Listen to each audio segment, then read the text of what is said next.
एक साधक ने महर्षि से प्रश्न किया, महर्षि, इस सत्य को सुनकर मनुष्य संतुष्ट क्यों नहीं हो जाता? क्योंकि संस्कारों का नाश नहीं किया गया है।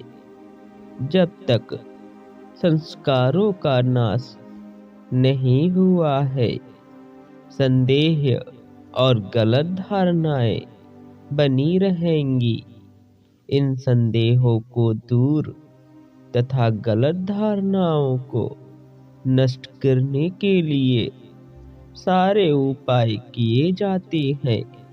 ऐसा करने के लिए उनके मूल को काट देना चाहिए। संस्कार वह मूल है। गुरु की बताई हुई पद्धति से अभ्यास करने से ये संस्कार बेअसर हो जाते हैं। गुरु इतना कार्य शिष्य के लिए छोड़ देता है जिससे वह स्वयं समझ सके कि अज्ञान का अस्तित्व नहीं है। सत्य का श्रवण प्रथम भूमिका है। इससे यदि दृढ़ ज्ञान नहीं होता तो मनन तथा निरंतर निधिध्यासन आवश्यक होता है। इन दोनों से संस्कार बीज जल जाते हैं, तब वे बेअसर होकर फिर अंकुरित नहीं होते। महर्षि कहते हैं कि यदि मनुष्य सत्य को सुनकर संतुष्ट नहीं होता तो इसका सबसे बड़ा कारण उसके मन पर बनी हुए संस्कारों की गहरी छाप है। इन संस्कारों को नष्ट कर दो और ये संस्कार नष्ट होंगे। गुरु की बताई हुई पद्धति से। यह पद्धति है निरंतर मनन और निधिध्यासन। इससे संस्कार बीज नष्ट हो जाते हैं और फिर वो अंकुरित होकर पुनः नहीं प्रकट होते हैं, जिससे व्यक्ति को संतुष्टि प्राप्त होती है।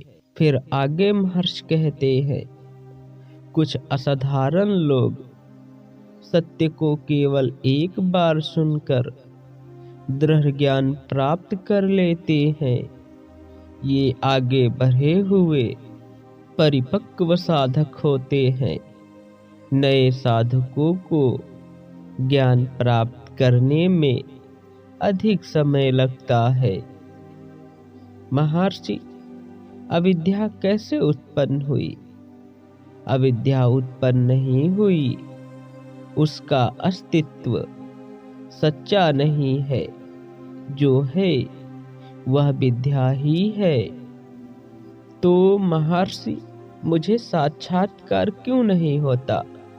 संस्कारों के कारण। लेकिन इस बात का अन्वेषण कीजिए कि किसे और किसका साक्षात्कार नहीं होता, तब अविद्या है ही नहीं, यह स्पष्ट हो जाएगा। तो महर्षि, लक्ष्य को मानकर साधना प्रारंभ करना गलत है कि नहीं? यदि कोई प्राप्त करने योग्य लक्ष्य है तो वह नित्य नहीं हो सकता। लक्ष्य पहले से ही मौजूद होना चाहिए। हम अहंकार के साथ लक्ष्य तक पहुंचना चाहते हैं, लेकिन लक्ष्य अहंकार के पहले ही मौजूद है। जो लक्ष्य में है वह हमारे अर्थात अहंकार के जन्म से पूर्व से ही है। चूंकि हमारा अस्तित्व है, अहंकार का भी अस्तित्व दिखता है। यदि हम आत्मा को अहंकार माने तो हम अहंकार बन जाते हैं। यदि मन माने तो मन बन जाते हैं। यदि शरीर माने तो शरीर हो जाते हैं। विचार विविध रूप वाले कोषों को बनाता है। पानी पर छाया हिलती हुई मालूम पड़ती है।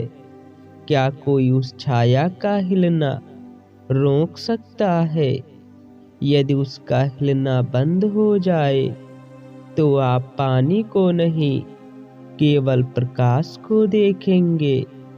उसी तरह आप अहंकार तथा उसकी चेष्टाओं की ओर ध्यान मत दीजिए, केवल उसके पीछे रहे हुए प्रकाश को देखिए। अहंकार अहम विचार है, सच्चा अहम आत्मा है।